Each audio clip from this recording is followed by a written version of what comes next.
Hey team, Luke at Crusader Machining here. Welcome back for another video.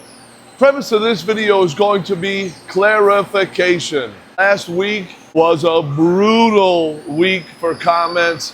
I got roasted on every platform. Videos I made, shorts and reels, short clips. I was not batting for 1,000 last week. I got put through the ringer. Some of the comments, I understand. It was a brutal week in the comments. The things I got roasted for, I'm going to cover today to give a little bit more clarification what I was doing, why I was doing it, because apparently I was not conveying the message properly. Last week, a lot of my content was about chuck jaws. I got chuck jaws in. I did about 4 setups last week with chuck jaws, right in my program, running it through, and I wanted to share some of that with the audience out there. Learn from you guys, and you guys can kind of see how I did it. Well, one of them that I did, this is not the exact jaw. I marked the jaws with lines. The comments were brutal. Waste of time. That's stupid. You're an idiot. Although some of that may be true, not all of it is, and there's a method to the madness. I've been cutting 3 jaws over a decade regularly, all the time, loads of different machines. And I learned from my old man. He's a great machinist. He taught me a lot of the methods that he did. Same with my uncle. Same with some of the other people I worked with. Brian, Tom, Mike, over the years. So I pick up a little bit of what they did. I do a little bit of what works for me. On the face of a chuck that I'm going to show in a minute is a couple of lines. Reason I marked these with the lines wasn't because I'm a low IQ individual. Some of our chuck jaws get saved with the job. Meaning, I set up a job, part number XYZ. We're done with that job. I pull the tools, put it in a box similar to this. Next time we run it, I want to put those jaws right back to where they are, so I mark them with the lines. I put them back in, I could just pop them right in at these identification lines. Some people said count the teeth. I've never counted teeth on jaws a day in my life. If counting teeth works for you, dude, rock and roll. That's awesome. Keep counting teeth. If you want to set it with a caliper up top while you set your jaw, go ahead. That works great. Keep doing it. All that being said, I use the boring bar method a lot, especially with chuck jaws like these where I put them in and there's loads of different sizes and you can't use the identification grooves. I'm going to go into MDI and I would call up a boring tool. And this will only work if you have a boring tool that you know the size. I'd call up my boring tool and say the stock that we're going to be slugging in this case is 3 7/8. Go to that 3.875 or whatever it might be. Set the height from the teeth to the bore. I use that method more than all of them. But the reason I scribe the lines, to reiterate, is for a repeat order. If I have a job that we ran and I used 3.5-inch stock, undoubtedly end up putting it on again, I want that to repeat every time. And using the lines, I don't have to use the bore, I don't have to count teeth, I don't have to use calipers. Put them on those identification lines right here, tighten them down, and it will be the most precise method as long as you mark them right and put them on correctly. Let me get in my notepad. Another item that got a lot of comments on that needs to be clarified, picking off on raw stock on that job I was running. Loads of comments, a few messages that my DMs are absolutely packed. If I haven't got back to you, I apologize. It's going to be a while. We load our raw stock into our main side jaw.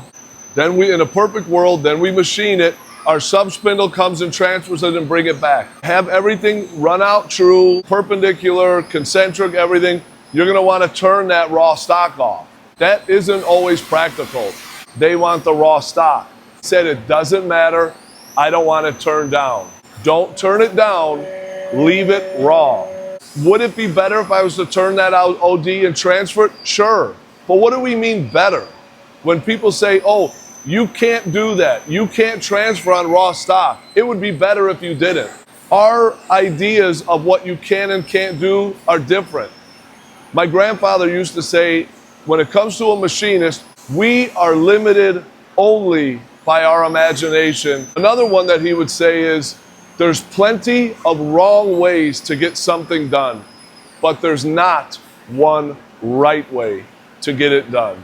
Several ways to skin a cat or skin a goat, whatever that saying is. The next item on my list that I'd like to cover, why not just take the part from the main side and hand load it to the sub? Why do you have the machine come and transfer the slug all the time? It would be better and faster to have the operator take the part out here and load it in the sub itself. Now, that may be true, but it may not be true. And I understand a lot of people pose that question as simply just curiosity. And I love it because that got me thinking. One of the main responses I would pose to that, the machine is made with a sub spindle with the ability to move over in the A-axis to transfer the part for a reason. If it was indeed faster and of higher quality to transfer the part by hand, why make a twin spindle machine? Why increase that cost to the end user? Well, here's why. If I have an order of 10,000 of these parts that I have to make, which I don't, but hypothetically, we need to make 10,000 of these parts. If I have an operator loading 10,000, at some point in time, the human is going to make an error. Whether or not that error leads to scrap parts or a broken tool or something like that, who knows what it is. But at some point, that operator is going to make an error. What doesn't make an error in loading the part is this machine, as long as we clean the chips off properly. And that's all we have to do. The machine moves in an exact A position to transfer the part. It's never gonna load it 10,000 this way, 10,000 that way, 50 this way, 100 that way. It's always gonna go to that position 10,000 out of 10,000 times. We eliminate that one step of human error. If my operator loads my slug into my main, close the door, run the cycle, cycle's finished, then the operator takes this out of the main, puts it in the sub, puts another one into the main, close the door, hit start, over and over and over. That operator now is loading this part not 10,000 times, but 20,000 times. Because they're not only putting it here, but they're also putting it on the sub. Instead of 20,000 times they're putting a part into a chuck, let's put it 10,000 times. Or instead of 200 loads, because you're going to load it here 100 times. If it's an order for 100, you're going to load 100 here. When the cycle's done, you're going to take this out, load it here. That's 2 loads. The way we do it is one time the operator's putting a slug. Operator puts in a slug, slug runs, cycle finishes, the sub spindle automatically transfers it, pulls it back. Let the machine do the work. We're just a little under 4 minutes. Goes into reason number 3. We're a little under 4 minutes on a cycle.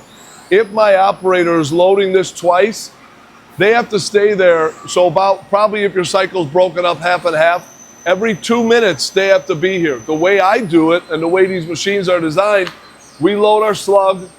Slug gets loaded, automatically transferred. She closes the door, or she puts a new slug in, closes the door, cycle start. 4.5 or 4 minutes or whatever it is, the operator comes back. This part now is complete. She takes a complete part out, automatically transfers, loads a raw slug in, closes the door. 4 minutes now, she does not have to sit here and wait for the machine to load. What they do in those 4 minutes, who cares? That's inconsequential. Inspect the parts, fill out quality records, maybe detail, sweep, mop. That's why we do it. In the end, it's going to cut those loading times in half. So hopefully that cleared up a few questions that a lot of people had about the 3-jaw chucks, why I do it the way I do. I've said this before in a lot of my videos. I'm going to reiterate it again. I love the questions. I love the engagement. If you have questions the way I do something, man, ask 1,000 times. I don't care. I've done it a long time. If I do it the way that I do it, that's differently than you, that's fine, man. Maybe your method is better. If you want to ask a comment or criticize the way I do it or have a better way to do it, go ahead and let me know. We want to make videos to help people be the best they can. Again, this is Luke with Crusader Machining. Thank you for watching the video. If you like the channel, if you like the video, consider subscribing. Leave a thumbs up if you liked it. Leave a comment. What do you think? Do you understand what I was saying about why I chuck the way I do and raw stock and setting the jaws? Also, share it with someone that you think can gain value from it. That's the purpose of this channel, to spread knowledge and give people some value that they can better themselves with. Luke with Crusader Machining, signing out, and we will see you next time.